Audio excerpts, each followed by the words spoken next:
Hello, hello. How you feeling? How you doing? I'm happy you're here. Today I'm going to give you an update on if I'm still taking HRTs. Am I? No. Okay, so let's talk about HRTs. First of all, HRTs is hormonal replacement therapy. I was given progesterone after my hysterectomy, okay?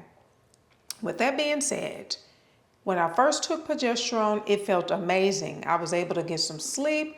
I felt relaxed. And then maybe about 2 weeks later, it started to have some other effects that I did not like. I started to get swollen. I had water retention. I was feeling really just like woozy.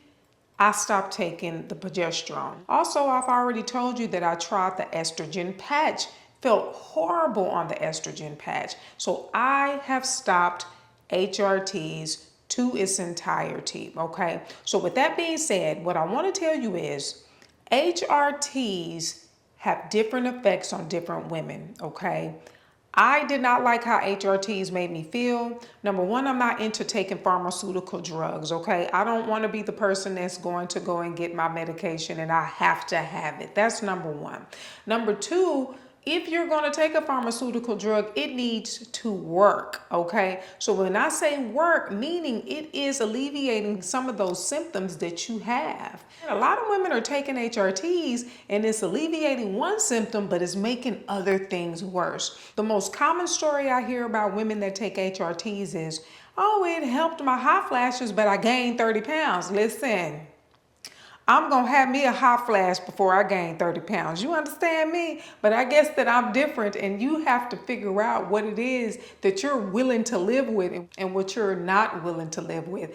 I'm not going to gain 30 pounds not having a hot flash. I'll be and have some cold water and I will fan myself to death before I gain 30 pounds. You hear me? So I'm in a very unique situation because I'm in perimenopause and I had a hysterectomy and it has declined some of my hormones, okay? So I'm getting a double whammy here. It's like I'm getting perimenopause and menopause symptoms. So with that being said, some of the symptoms that I have had since I've had a hysterectomy is very dry lips. Now, I don't know where this dry lip thing coming from, but I have to keep my lips moisturized. If not, these red lips look like a red pair of leather boots, honey. So I have to keep my lips moisturized. Not only that, my sleep. I have really noticed a decline in my sleep. That is from the decline of the progesterone. And when I took the progesterone, it worked at first, but then it stopped working. I was still having the same sleep troubles. Now here lately, I've tweaked some things in my diet and now I'm able to get a little bit more better sleep, but I do notice that my sleep has declined since having a hysterectomy. It's not bad enough for me to continue to up the dosage on HRTs, on estrogen, on progesterone. The reason why is I don't want to feel bloated, puffy, and all these other adverse effects that HRTs bring with consuming them. It doesn't matter the delivery, okay? All of these synthetic hormones really do change the body chemistry. Now, if HRTs work for you, that is great. Continue taking your HRTs. But I want to let you know you can't take HRTs for the rest of your life. A lot of people do, but you're not supposed to, okay? You want to try to find that natural rhythm. As we age, our hormones are supposed to decline. I want to be able to go with the flow, the ebbs and flow of life. If my hormones are declining and I have some symptoms that I don't really want, I will try my best to figure out how I can alleviate those symptoms the natural way. You just got to keep up with it, okay? You can't just let things linger and ignore things. When it comes up, figure out a plan to figure things out. With my dry lips, all I do is take a big old glob of Vaseline, I put it on there and leave them globs on there. And do you know when I wake up in the morning, them globs be gone? That's how dry my lips be. We need to get them lips together because, honey, listen, I'm telling you, I take a glob. Put a glob here, put a glob there.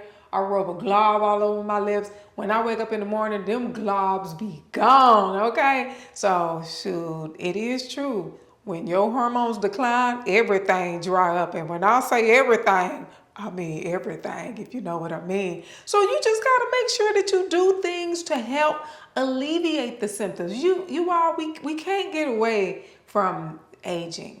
You can't get away from declining hormones. If you want to be the one to take the HRTs, then take the HRTs. Listen, I remember when I wanted to have my baby natural until them dang on birth pains came, child. I was like,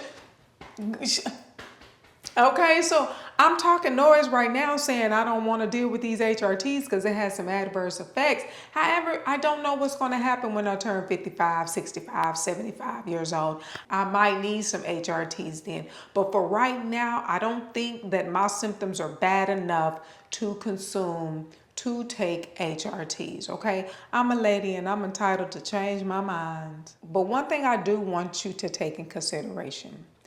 Even if your doctor suggests you need to take this, you need to take that, you are your own doctor. You need to be the one to say, you know what? I know that you suggest that, but I decline.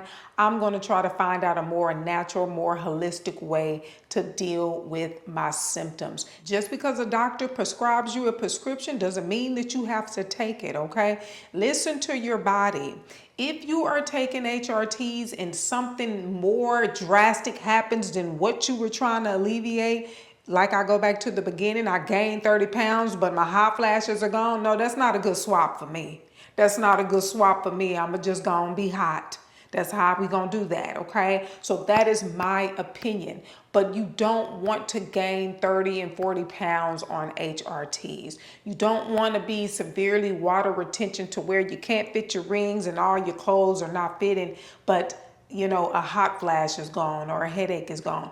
However, you got to do what's right for you. If you want to be a little bit thicker, then be a little bit thicker, honey. But me, I try my best to stay at a comfortable weight, not only for my health, but also for my mental, okay? So just listen to your body.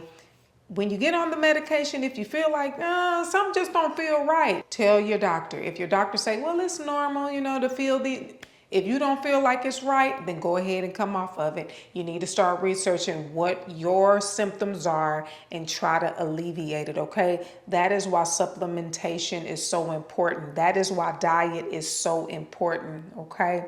When your estrogen level is too high, guess what else goes up? Your blood sugar. When that happens, you need to eat a low carb diet to try to alleviate the blood sugar increasing, okay? It's things that you can do to help yourself and to help the symptoms. Like I said earlier, we can't run away from aging. You can't run away from declining hormones. You got to do the best you can. Go with the ebbs and flow in life. Don't fill up on all these pharmaceuticals, okay?